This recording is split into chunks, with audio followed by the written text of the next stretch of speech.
तो इसलिए जो है हम लेक्चर को रिकॉर्ड भी करते हैं ताकि हम बाद में आपको इसका लिंक दे देंगे ताकि आप उस लिंक को जो है वो सुन सकें। ठीक है, तो इसलिए परेशानी की बात नहीं, जिसको आवाज़ ठीक आ रही है वो सुनता रहे और जिसको आवाज़ नहीं आ रही वो बाद में सुन ले।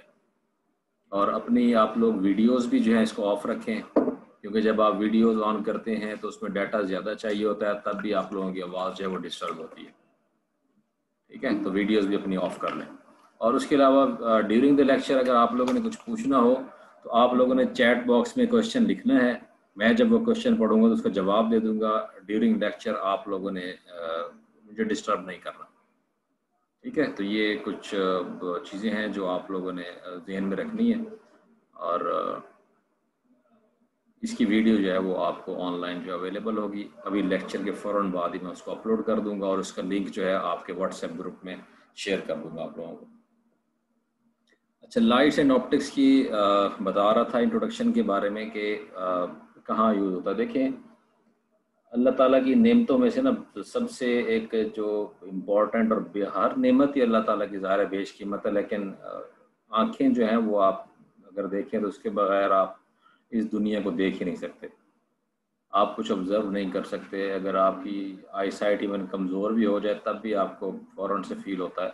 ऐसे बच्चे जिनको चश्मा लगा होता है, तो चश्मे के बगैर उनको चीज़ें जो हैं वो साफ दिखाई नहीं दे रही होती, उनको ब्लर नज़र आ रहा होता है, किसी को फोकस नहीं हो रहा होता। ये अल्लाह की नेमतों में से एक नेमत है और इसका जो टोटल फिनोमिना है वो लाइट के ऊपर डिपेंड करता है और इसको हम ऑप्टिक्स में स्टडी करते हैं। ठीक है, हमें जब कोई चीज़ नज़र आती है तो वो कब नज़र आती है, जब उस चीज़ से आने वाली रेज़ हमारी आंखों में पड़ती हैं तो हमारी आंखों में उसका इमेज बनता है, तो हम उसको देख सकते हैं। यहाँ पे इस स्लाइड में आपको एक पिक्चर यहाँ पे लगाई हुई है जिसमें एक माउंटेन है और उसके सामने एक झील है। उस माउंटेन का अगर आप शेडो देखें तो वो आपको झील में इन्वर्टेड नज़र आ रहा है।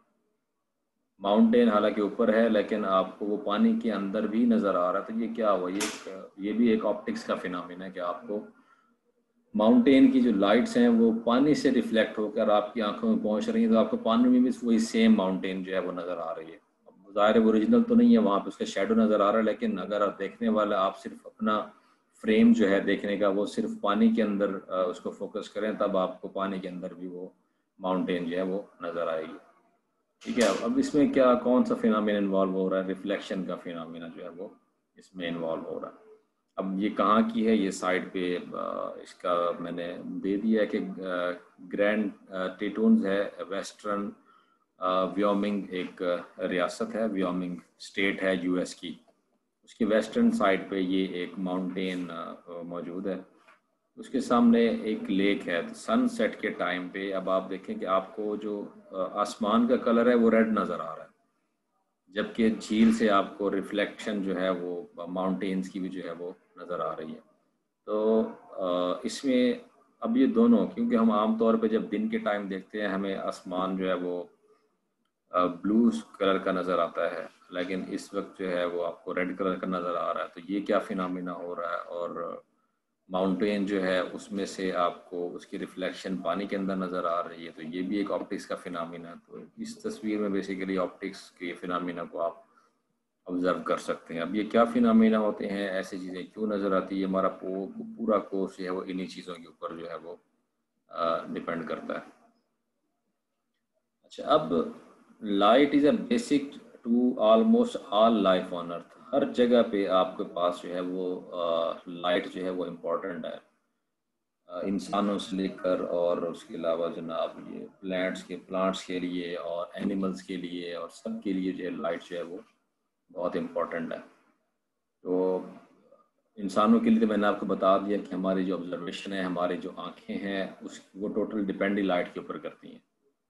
और प्लांट्स क्या करते हैं, वो ज़ाहिर है अपनी जो अपने लिए फूड वगैरह बनाते हैं, जो वो किससे बनाते हैं, वो लाइट से बनाते हैं। अगर आप लाइट पौधे के ऊपर ना दें तो आप देखेंगे पौधे जो हैं वो मुरझा जाते हैं, इवन सूख जाते हैं बाद। उसकी वजह ये होती है कि फोटोसिंथेसिस ऐसा प्रोसेस होता है जिसके ज़रिए से पौधे जो हैं वो अपने लिए खुराक तैयार करते हैं, और उसके लिए लाइट एनर्जी जो है वो मस्ट होती है। अगर लाइट एनर्जी नहीं होती इवन आप किसी दरख्त की छांव में भी एक छोटा सा पौधा लगा दे तो आप देखेंगे कुछ दिनों बाद वो मुरझा जाएगा, उसकी ग्रोथ नहीं होगी। उसकी वजह यही होगी कि डायरेक्ट सनलाइट जो है वो उसके पास नहीं पहुंच रही। जब लाइट उसके पास नहीं पहुंच रही तो इसका मतलब ये होगा कि वो अपनी खुराक नहीं सही तरीके से या सफिशेंट नहीं बना पा रहा, जिसकी वजह से वो मुरझा गया।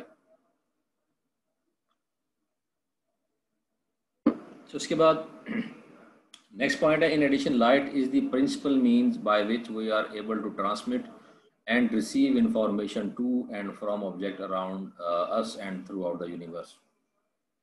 अच्छा, अब लाइट बेसिकली ये जो लाइट आपको पता है कि डुअल नेचर होती है, इसमें वेव नेचर भी होती है और आप इसमें आपके पास पार्टिकल नेचर भी होती है। तो हमारे यहाँ ये जितने रेडियो वेव्स हैं, ठीक है, जिनके ज़रिए से आप इंफॉर्मेशन जो है वो एक जगह से दूसरी जगह पहुँचाते हैं, वो इंफॉर्मेशन की ट्रांसमिशन कैसे होती है? मोबाइल फ़ोन कंपनियाँ रेडियो इस्तेमाल करती हैं, रेडियो स्टेशंस और टेलीविज़न स्टेशंस वो भी रेडियो वेव इस्तेमाल करते हैं। इवन सैटेलाइट्स के थ्रू हमारे पास जो कम्युनिकेशन होती है वो भी यही वेव्स होती हैं जिनके ज़रिए से हम ये कम्युनिकेशन करते हैं। तो ज़ाहिर है ये भी लाइट की एक किस्म है। तो आप इंफॉर्मेशन जो है वो टोटल, इवन आप जब ऑप्टिकल फाइबर यूज़ करते हैं जिसमें आपके केबल ऑपरेटर आपको केबल्स के चैनल पहुंचा रहे होते हैं, तो उसकी वो भी एक इन्फॉर्मेशन होती है। तो वो भी ऑप्टिकल फाइबर की जो अंदर कोर मटेरियल होता है उसके अंदर वो ट्रैवल करती हुई आपके पास आ रही होती है। तो सेम इसी तरह की वो लाइट्स होती है। इवन आपके पास लेज़र भी जो है वो इन ऑप्टिकल फाइबर के अंदर सेम एनर्जी की वो एनर्जी रेज भी जो है वो ट्रांसफ़र की जा सकती है। तो इससे आप जो डाटा होता है इन वेव्स के ज़रिए से, इन लाइट वेव्स के ज़रिए से, वो आप टू एंड फ्रो आप इनको रिसीव भी कर सकते हैं और आप इनको ट्रांसमिट भी कर सकते हैं।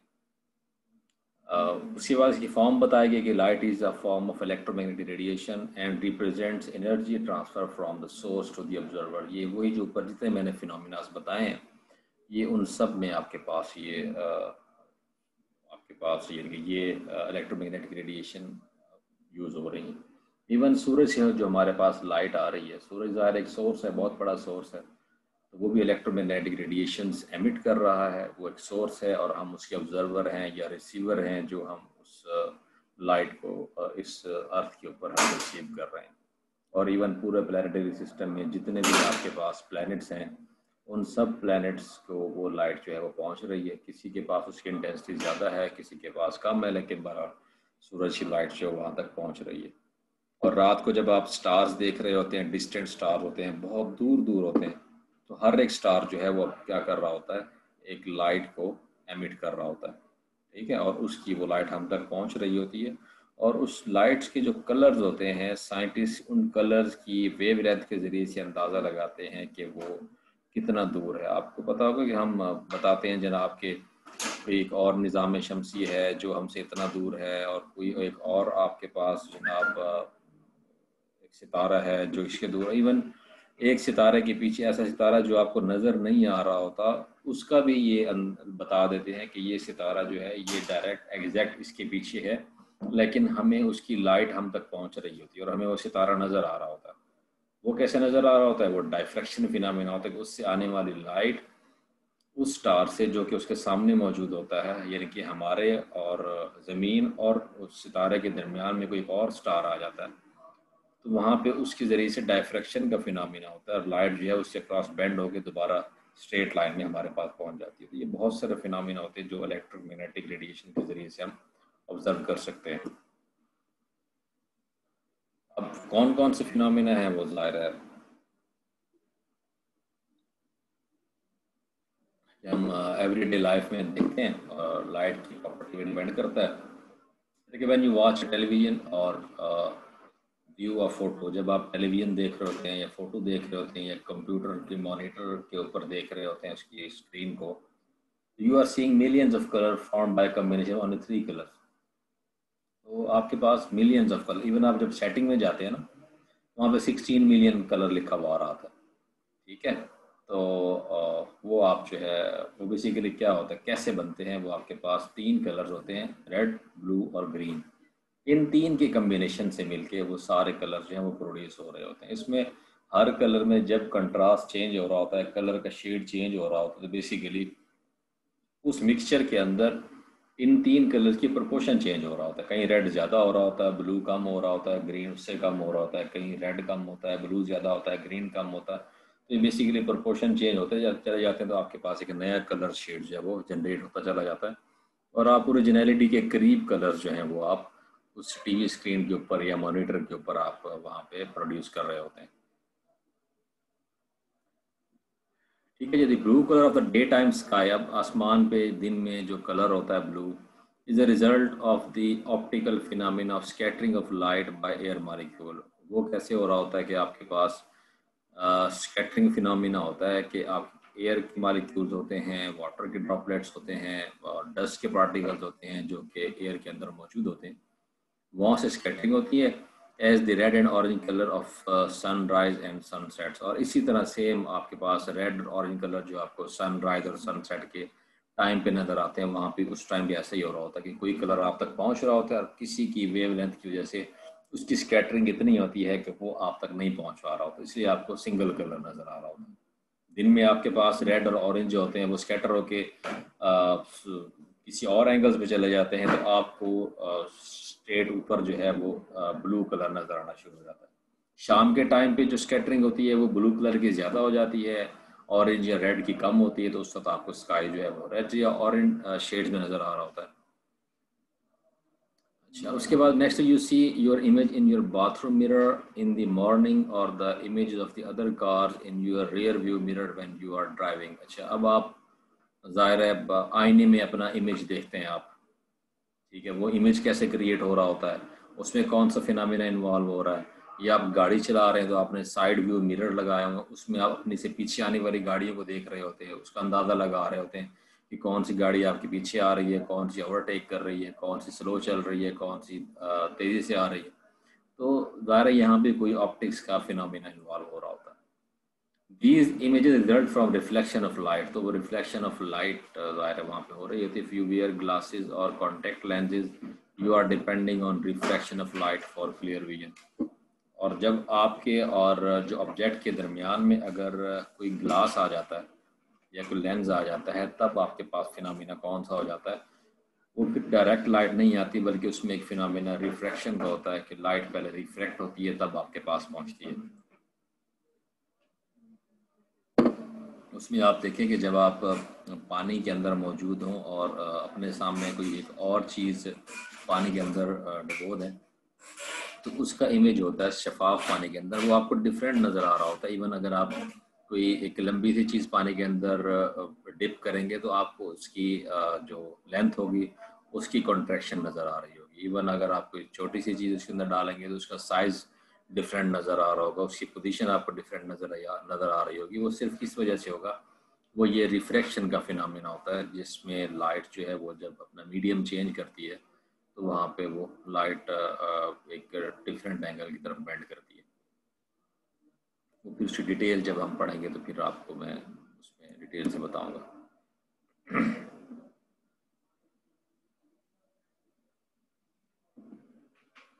उसके बाद नेक्स्ट पॉइंट है the colour of rainbow. Rainbow कैसे क्रिएट होती है, result from the dispersion of light as it passes through rain drops hovering in the sky after a rainstorm। बारिश के बाद आपके पास हवा में नमी का तनासुब जो होता है ना वो बढ़ जाता है।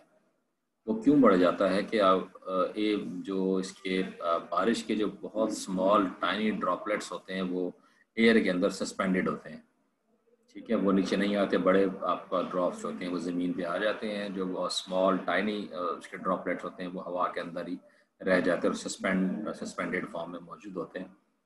तो उसमें से जब लाइट पास करती है तो उसमें इंटरनल रिफ्लेक्शन का फिनोमेना होता है और उस इंटरनल रिफ्लेक्शन के फिनोमेना के तौर पे आपके पास ये जो रेनबो होती है ये क्रिएट होती है। और वो कैसे होती है, आपको नज़र किस साइड पे आती है, वो भी ज़ाहिर एक ख़ास डायरेक्शन में देखेंगे तो वो रेनबो नज़र आएगी, दूसरी डायरेक्शन में देखेंगे तो नज़र नहीं आएगी। इंटरनल रिफ्लेक्शन की मैं जब बात कर रहा हूँ इसका मतलब है कि लाइट टकरा के तो उसने वापस आना है उसी साइड पे।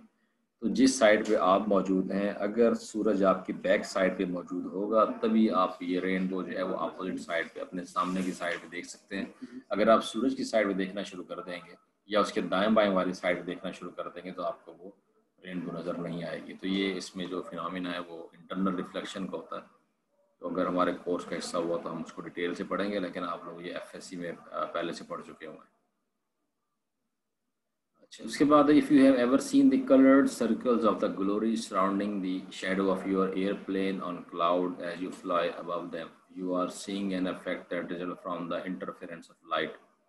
हाँ जी, वो कहता है कि कलर्ड सर्कल्स बन जाते हैं जब एक एयरप्लेन जो है वो बादलों में से गुजरता है, ठीक है, तो वहाँ पे ये नज़र आते हैं।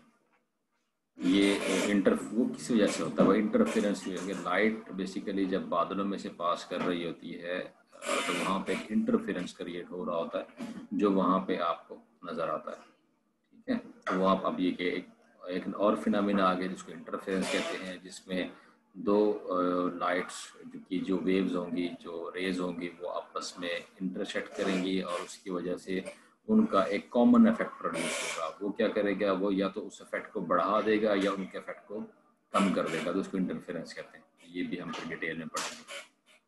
The phenomena monitored here have been studied by scientists and are well understood। ये जितने फिनोमिना आपको यहाँ बताए हैं तो ये ऑलरेडी स्टडी हो चुके हैं, बहुत सारी बुक्स में मिलते हैं, इवन लोअर क्लासेस में, मैट्रिक में, FSC की बुक्स में भी इन चीज़ों का जो है वो ऑलरेडी डेफिनेशन मौजूद है, ठीक है। तो ये ऑप्टिकल साइंस है क्या basically? Most of people associate with the word optics with the engineering of lenses for, कहता है ये आमतौर पे ऑप्टिकल साइंस में लोग क्या करते हैं कि ऑप्टिक्स जहाँ पे भी आता है ना, वो समझते हैं कि शायद ये हमने इस पर लेंसेज बनाने हैं या कोई ग्लासेस बनाने हैं, इस तरह की चीज़ें बनानी हैं। तो उसमें अब कौन कौन सी चीज़ें होती हैं? आई ग्लासेस होते हैं जो आप चश्मे के तौर पे अपनी आई साइट ख़राब हो जाए किसी की, वो लगाते हैं। टेलीस्कोप बनाई जाती हैं दूर दराज की चीज़ों को देखने के लिए, जो आप अपनी आम आँख से नहीं देख सकते, ये आपको छोटी नज़र आती हैं, तो आप उनको बड़ा करके देखना चाहते हैं या उनकी सरफेस को डिटेल के साथ देखना चाहते हैं, तो टेलीस्कोप यूज़ की जाती हैं। माइक्रोस्कोप, अगर आप माइक्रो लेवल पे जाके देखना चाहते हैं ऐसी चीज़ें जो आम आँख से आपको नज़र नहीं आती या उनकी जो शेप है या उनका साइज़ है उसका अंदाज़ा आप नहीं लगा सकते, तो फिर आपको माइक्रोस्कोप यूज़ करनी पड़ती है, जो कि बहुत ज़्यादा छोटी चीज़ों को जो फोकस करके दिखाएगी। In the physics, the term above broadly refers to the study of the behavior of light and its interaction with the matter। लेकिन फिजिक्स की फॉर्म में आपके पास जब ऑप्टिक्स आएगा या ऑप्टिकल साइंस होगा तो इसका मतलब सिर्फ ये ही नहीं होगा कि आपने ग्लासेस या लेंसेज के साथ खेलना है या उनके जरिए काम करना है, बल्कि उसमें लाइट को आप स्टडी करेंगे, लाइट का बिहेवियर स्टडी करेंगे और मैटर के साथ लाइट का इंटरेक्शन क्या होता है, आप इस पूरी साइंस को स्टडी करेंगे। तो ये फिर इसकी असल डेफिनेशन है जो कि फिजिक्स में मानी जाती है, ठीक है जी। अब इसकी जो ब्रॉड फील्ड है ऑप्टिक्स की, वो क्या है? ज्योमेट्रिकल ऑप्टिक्स है, फिजिकल ऑप्टिक्स है, क्वांटम ऑप्टिक्स है। ज्योमेट्रिकल ऑप्टिक्स में आप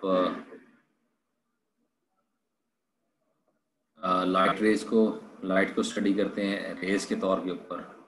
फिजिकल ऑप्टिक्स में study of light as waves के तौर पे आ जाती है, और क्वांटम ऑप्टिक्स में study of light as particle के तौर पे आ जाती है। ये जितने आप लाइट के साथ डायग्राम वगैरह बनाते हैं ना, तो आप उसमें वेव्स नहीं क्रिएट करते, बल्कि जस्ट ज्योमेट्री बनाते हैं।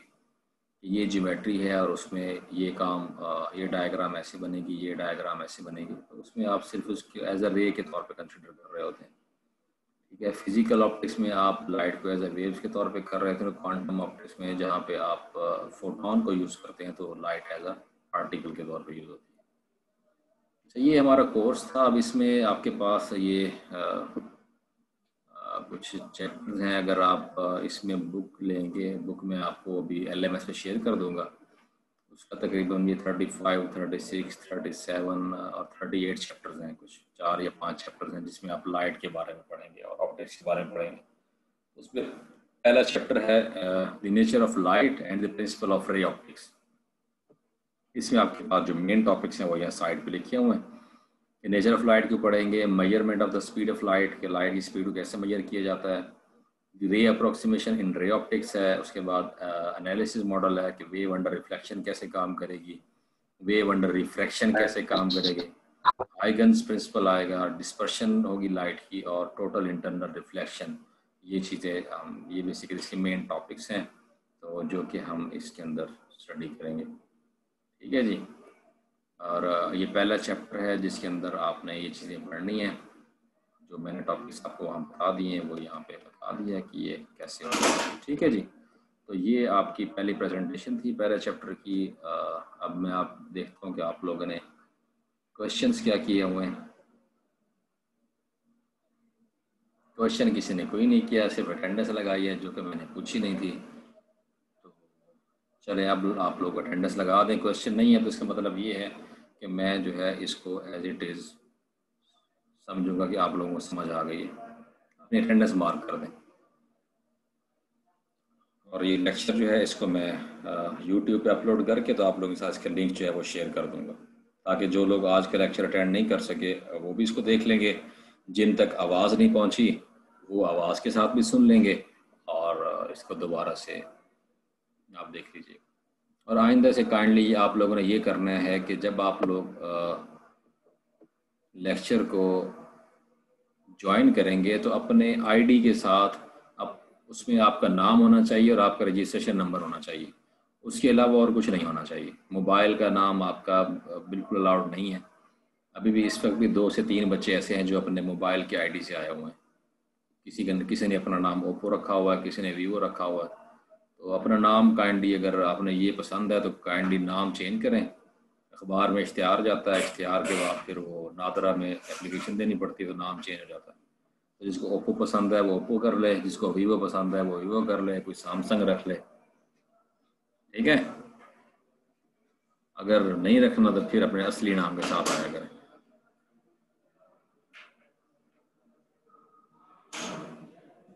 चलिए, अटेंडेंस हो गई।